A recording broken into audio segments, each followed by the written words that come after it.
Welcome to Techie Vida with Dr. J, where life and technology intersect. Welcome back to Techie Vida, mi gente.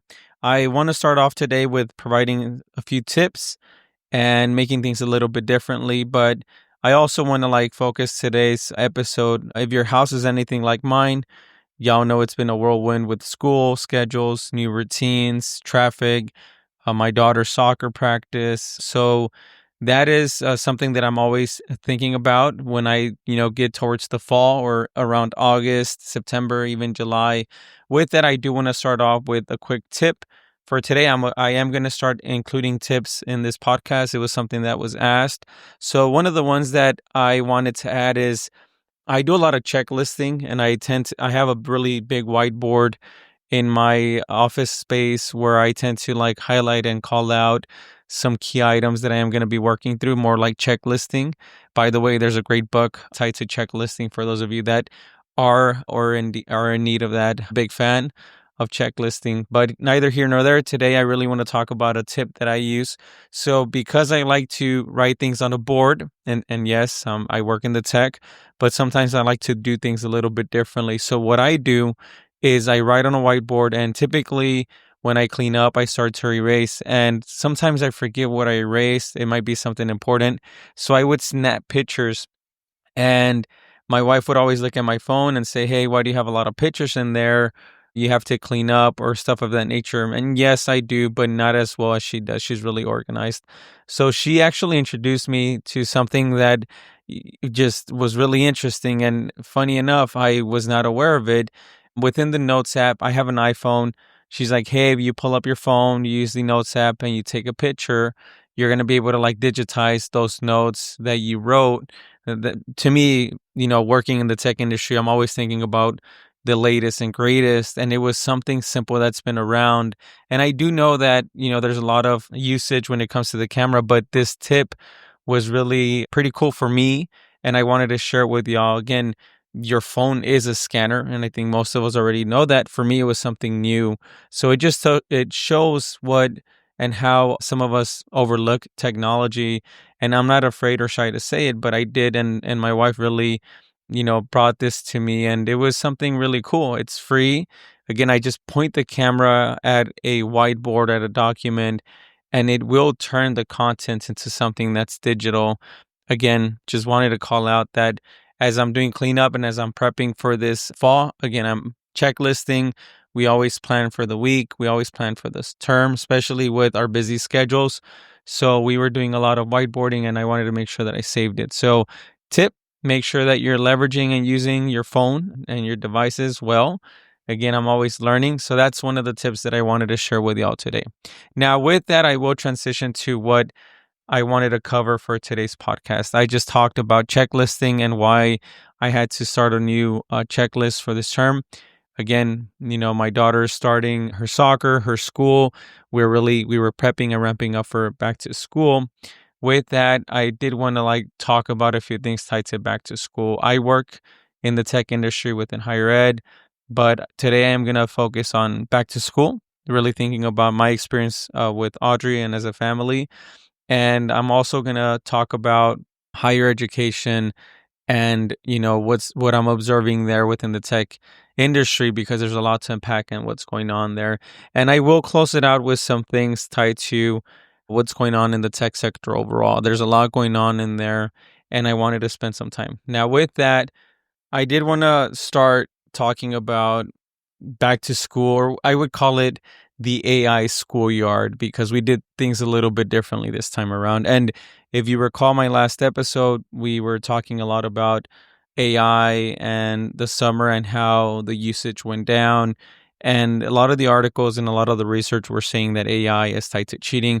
There's a lot of information out there that's going on, and they're really trying to find ways in terms of how you can make it harder for, students to quote unquote cheat when it comes to using AI and stuff of that nature. But y'all know I'm a big fan of technology. I'm a big fan of AI. And I often hear the term cheating when they talk about artificial intelligence, whether it's large language models or stuff of that nature. And I actually don't agree with a lot of what I'm reading and seeing. But again, everyone has the right to their own opinion. For me, it's really shifting and thinking differently, as I covered in the other episode. This time around, I will tell you that I have been using AI to help me. I just talked about checklisting, and it's really saved me a lot of time in terms of how I use artificial intelligence as a parent, but how I also work with my daughter to leverage this technology to help her. Again, my previous episode, I covered that, so I don't want to go into details. But when I was thinking about AI and how we can make it better, there's a lot of information, and as parents, we need to know that this is going to be more and more accessible, more visible for our kids. And I'm seeing a lot of evolution or a lot of changes happening within this industry. For example, OpenAI is rolling out parental controls for their ChatGPT. And now think about that for a second. It's literally a signal that AI companies know that these tools are being used by young people. So they're actually creating guardrails, which I think is a good thing for this solution or this tool, even more powerful, right? For us as parents, that way it'll give us some form of controls in terms of what our kids are looking up and are searching. Again, it's similar to the what we used to look into when we were doing parental controls with other products, right? The other part I always think about on that front is not only, making or creating these guardrails and controls that way we could, help our kids overall, but I also do think a lot about how we could educate and teach them to leverage these tools or use them much better than how they are, instead of bringing up this narrative that if you're using it, you're cheating. I always think about, when the calculator came up, or when, we went from encyclopedias and we got the internet, they always framed it in a way that was going to make it more complicated. And here we are, right? We know now I personally believe people go more into these, chat GPTs of the world instead of doing a standard search like we used to in Google. But again, I was really trying to take a step back and think about how we're using AI, how people perceive AI to be, and also the fact that these companies are changing because they understand that kids are going to be leveraging more and more, and it's going to be more visible and in front of us. So for me, big tip for the parents and the students is, instead of viewing AI as a cheat sheet, I really think you should see it as a brainstorming partner. Let's be real, this is something that will help our kids. It even helps with creativity. I sometimes do some quick searches, and I know a lot of us do that. We use products out there that helps us with creativity and curiosity. I often think about AI to give me different observations or different angles to something that I'm looking for. Even when I'm trying to do planning, I do leverage all these different products that are going to give me some form of response and template that's going to help me, whether it's with research or traveling or such, even for our kids, thinking about how they could use it on that front. I personally see it like a tutor that's available for our kids, and they could really leverage it and learn from it. So again, the trick here is to learn how to use it, not just let it do the work for you, like we, thought about it with the calculator and all that wonderful stuff. Not to segue on that front. But now, with that being said and done, as I'm talking about it, and I talked briefly about AI, and I'm going to be a big proponent for artificial intelligence, I was also thinking about, as parents, what could we do and how could we leverage some of this technology? And if you have any device, any gadget, most likely there's already some form of AI in it. For example, when you do purchases online, there's a product that came out, the Amazon Lens, that I shop a lot in Amazon. And when I was using this product, which is similar to the Google, if you have a Google search, you're able to search by image. It's a similar concept, but it's more tied to Amazon. And I was really leveraging it this time around when I was purchasing products or back to school stuff for my daughter. So I, picked up the Amazon Lens, snapped the picture of some items. And all of this is because, Audrey had a checklist of things to do. And we were really being mindful of, what's out there, what's available. Pretty cool. It helps you even when you're trying to compare. Could be something of a magic for your budget, where you could really start to see comparisons instead of just asking or finding something that might be expensive, right? So again, just helps you get things easier, find things much more easier with your camera, and boom, you're able to really use AI to instantly find a product or many products that could really give you some form of sale or bargain for your buck. Now, that to me, is amazing, right? You stop spending a lot of hours scrolling through endless pages, through endless material. Again, it's just the evolution of technology. And if you go out there and you see something and you like it, take a picture, use the Amazon lens and find the product. It'll help you, right? I think it's a money saver for those of us that are always thinking about how to save some money on that front. But again, for me, it's really thinking about reviews, comparing prices, what the product is, and all that wonderful stuff. Now, that was my last tie-in to back to school. Just wanted to briefly talk about those elements and transition into higher education because yes, as a parent, I always think about back to school, but I also work in the higher ed sector, and a lot of students are now going back to school on that front too.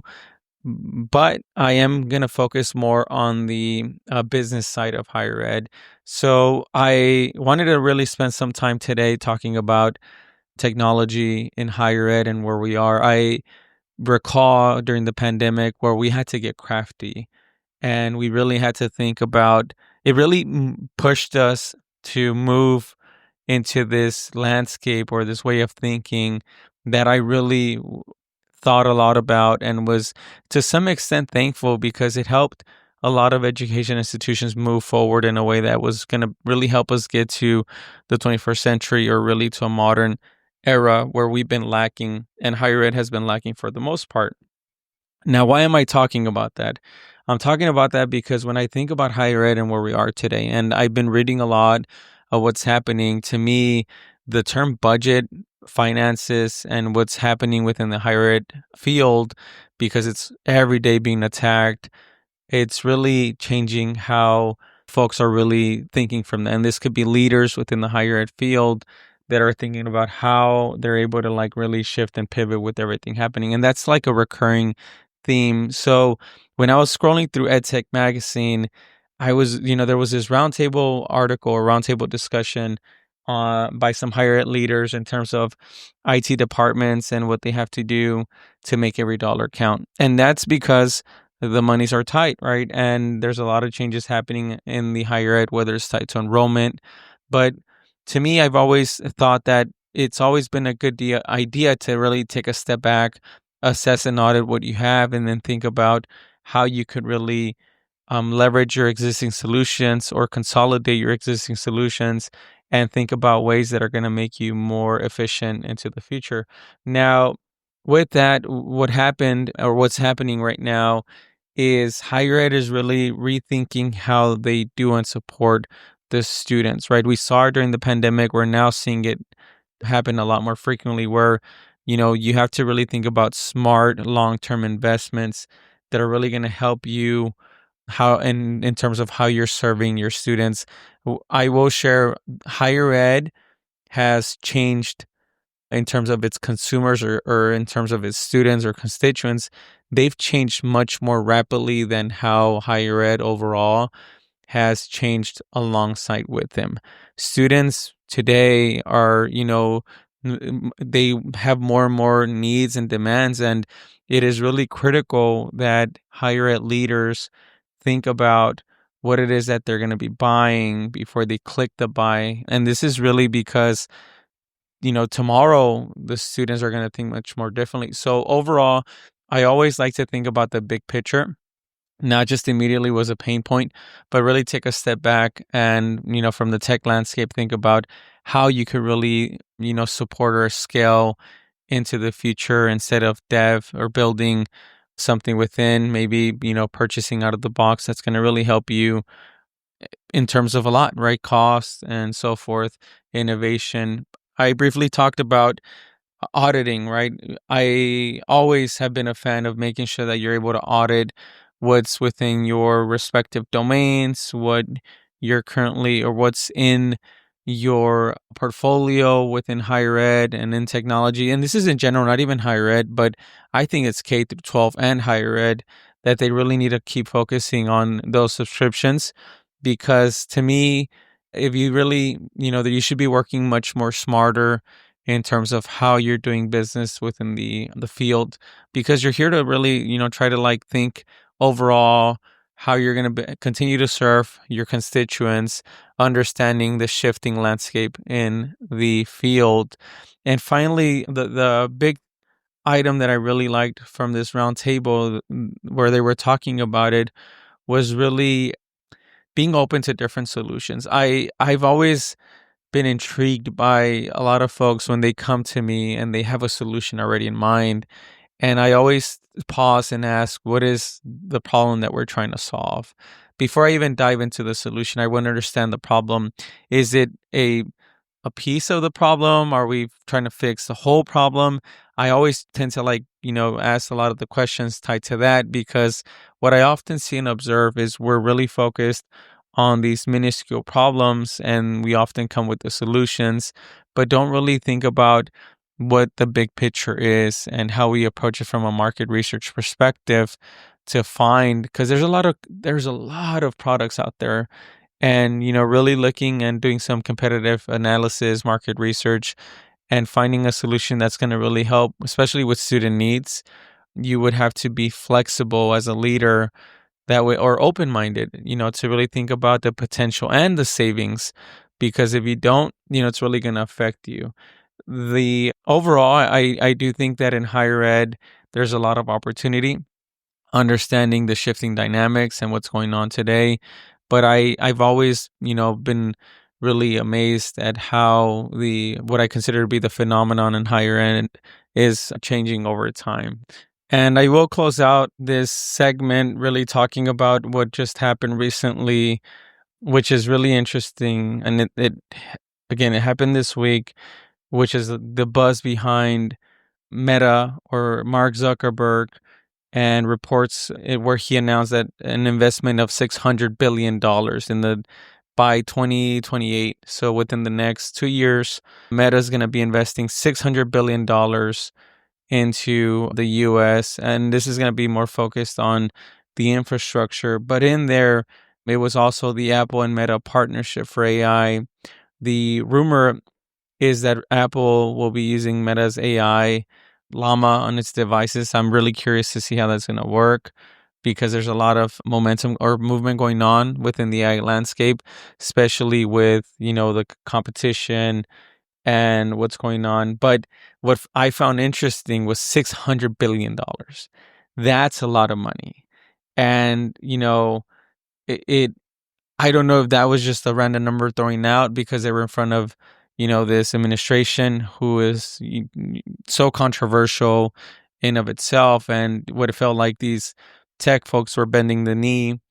I just found it really interesting to see the total amount thrown out there. I will share it, afterwards, Mark Zuckerberg did make a comment where he's like, I didn't know what number to throw out there, so I just threw it out there, which made me really question whether or not they're just throwing out numbers because they want to make us as citizens just fall for anything. And so again, we have to be really careful and vigilant with what we're seeing and observing in the landscape, especially with all that's happening.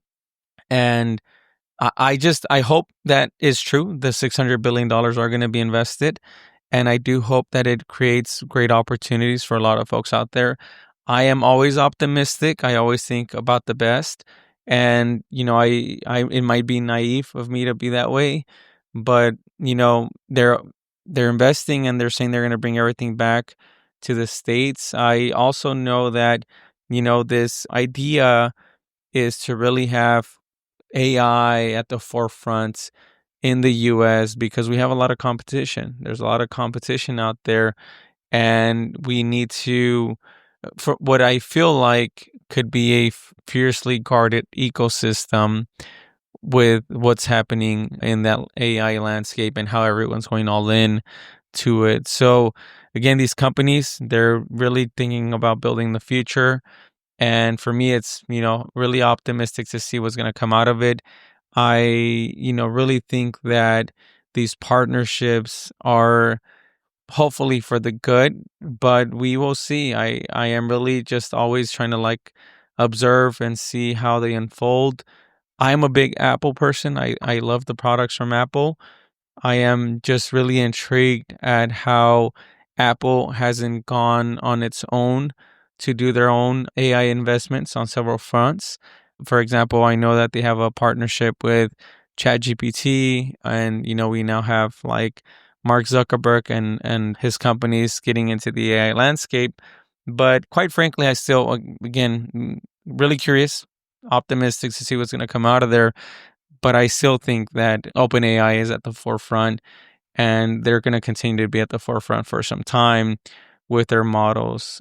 I love competition, and it's fascinating to see how these tech folks are playing chess with the future and also with the users. So it, could mean something amazing, some new features on our iPhones and Macs, but it also means that this company like Apple is now relying on a competitor, which to me, I find it really difficult. So it's food for thought if you think about it.